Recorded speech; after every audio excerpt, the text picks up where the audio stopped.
I grew up in a small town in Michigan, Alamo, and yes, it was named after that famous one.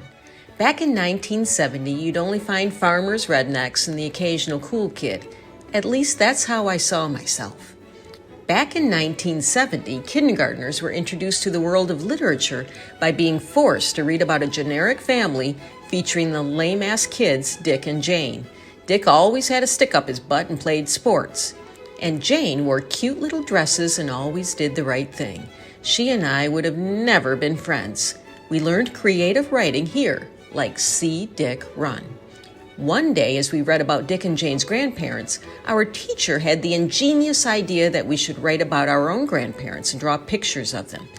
This is where I have to remind you that my dad was really old. Too old, in fact, to own a kindergartner. And no surprise, his parents were dead. And I have never met my grandparents in Germany. No problem, my teacher said, unaware that dead grandparents were indeed a problem. You can just write about Dick and Jane's grandparents. So while all the other kids wrote lovely stories about their grandparents taking them to the park, I wrote a story where Jane's grandmother hauls Jane and me to the racetrack so she can bet next month's rent on a long shot to win. And the horse came in dead last.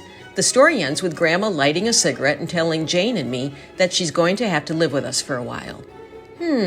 My teacher said after finishing my story. She studies my face, weighing the likelihood of a kindergartner pulling a fast one on her.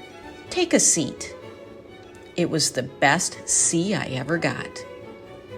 Check out my novel, Chasing North Star, on Amazon and wherever books are sold.